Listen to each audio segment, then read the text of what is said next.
Good morning बच्चों। आज हम पढ़ने जा रहे हैं काइनेमेटिक्स का है या मोशन इन स्ट्रेट लाइन का next point, relative motion in straight line. क्या पढ़ रहे हैं? Relative motion in straight line.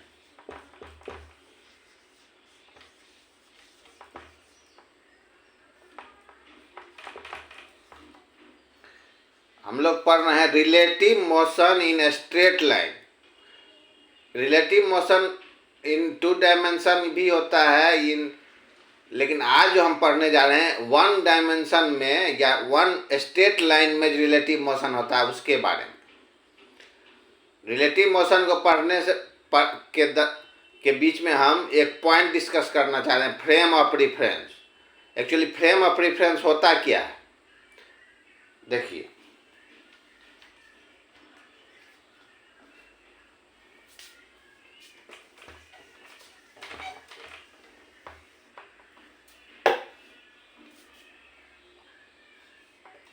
Frame of reference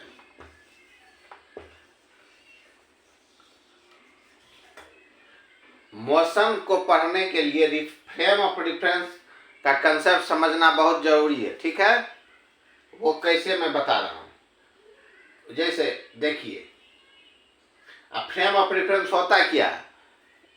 frame of reference का डिफिनेशन है a view point from where a observer observe any motion.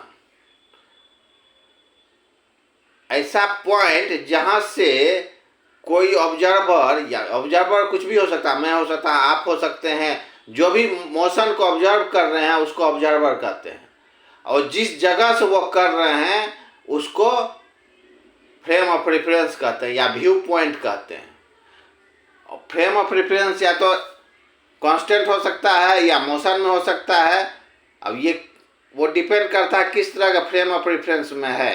वो जब आप एग्जाम्पल देखेंगे तब समझ में आ जाएगा। ठीक है, सिर्फ फ्रेम ऑफ रेफरेंस कहते किसको ये समझ लीजिए। Frame of reference a view point होता है जहां से ऑब्जर्वर किसी मोशन को ऑब्जर्व करता है मोशन होते हुए। ठीक है, एग्जाम्पल देखिए।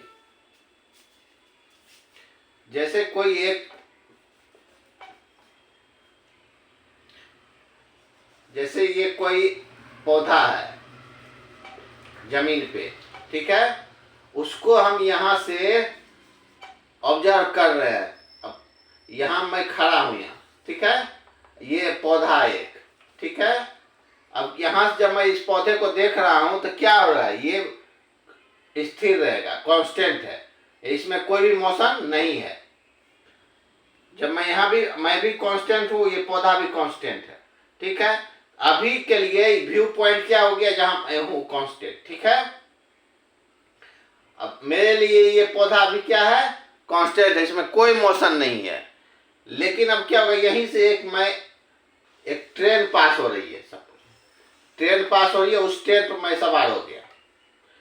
अब मैं इस ट्रेन पर से इस पौधा जब मैं देखूंगा, सपोज ट्रेन किसी वेलोसिटी से गुजर रही है, अब यहां से मैं जब देखूंगा इस पौधे से, पौधा इधर मूव करते दिखाई देगा, कुछ मोशन से वेलोसिटी हो जाएगा इसमें कुछ।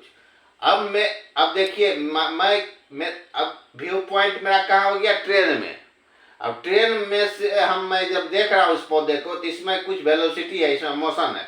अब देखिए, जैसे मेरा observe point frame of reference बदल गया, तो सेम ऑब्जेक्ट के लिए मोशन बदल गया। पहले क्या था, मोशन फॉर दिस प्लांट क्या था, कांस्टेंट था। लेकिन जैसे ही मैं फ्रेम ऑफ रेफरेंस अपना बदला, मैं ट्रेन पे आ गया, तो अब फ्रेम ऑफ रेफरेंस बदल गया, अब ये पौधा मेरे लिए मोशन में आ गया। ठीक है, अब बेसिकली समझ गए फ्रेम ऑफ रेफरेंस किसको कहते हैं।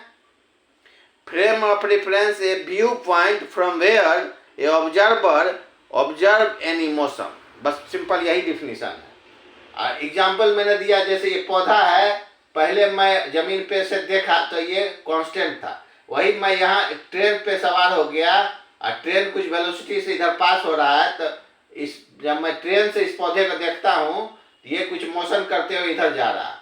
अब सेम ऑब्जेक्ट के लिए देखिए फ्रेम ऑफ रेफरेंस चेंज होने पे उसमें मोशन आ गया, ठीक है।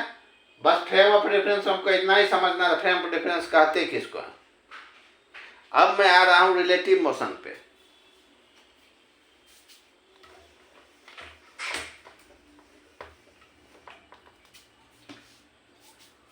रिलेटिव मोशन एक्चुअली होता क्या है, जब कोई दो object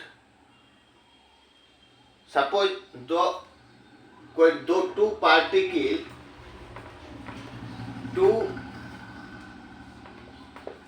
to particle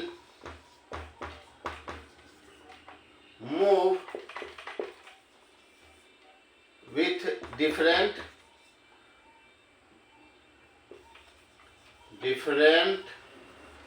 velocity। Suppose दो पार्टिकल है ए और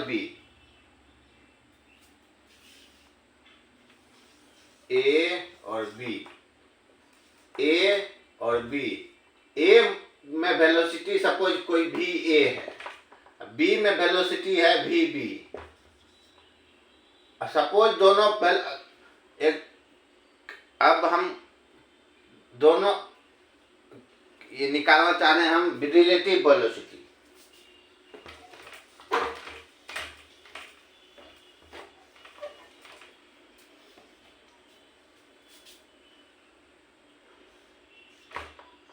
Velocity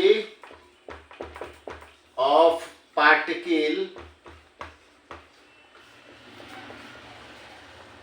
A with respect to Earth is VA। अब velocity of particle A with respect to Earth VA है। Velocity of particle B with respect to Earth EVV। देखिए यहाँ पे velocity जो हम ले रहे हैं दोनों पार्टिकल का विथ रिस्पेक्ट टू अर्थ, वो एक के लिए VA है, बी के लिए VV है। अब हमको दोनों पार्टिकल का रिलेटिव वेलोसिटी निकालना, दोनों रिलेटिव वेलोसिटी निकालने के लिए क्या करना,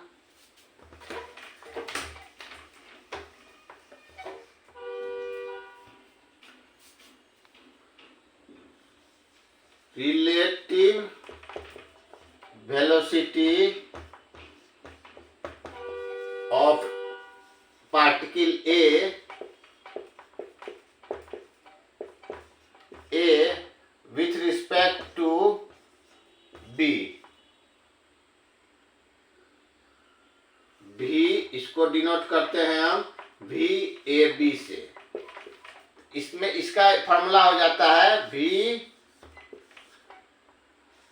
माइनस VB। देखिए यहाँ relative velocity of particle A with respect to B, इसको डिनोट करते हैं VAB से। इसका टू होता है velocity of A minus velocity of B। जब न्यूमेरिकल से सॉल्व कर एग्जाम्पल से सॉल्व करेंगे तो आपका कंसेप्ट अच्छे से क्लियर हो जाएगा, ठीक है। देखिए एग्जाम्पल हम लेते हैं।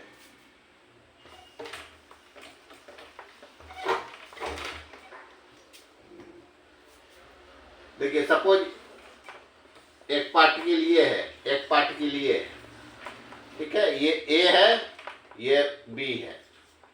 इसका वेलोसिटी VA है, इसका वेलोसिटी VB है। सपोज दोनों एक दूसरे में सपोज ये हमको अभी नहीं पता कि ये किधर मूव कर रहा है। सपोज ये दोनों एक ही डायरेक्शन मूव कर रहे हैं, ये भी इधर ही मूव कर रहा है, ये भी इधर ही, इसका वेलोसिटी कुछ है। अब relative velocity of particle A with respect to B क्या होगा, VAB equal to velocity of VA minus VB, ठीक है। हो सकता है दोनों पार्टिकल एक दूसरे की तरफ ही मूव कर, ये इधर मूव कर रहा है, ये इधर मूव कर रहा है।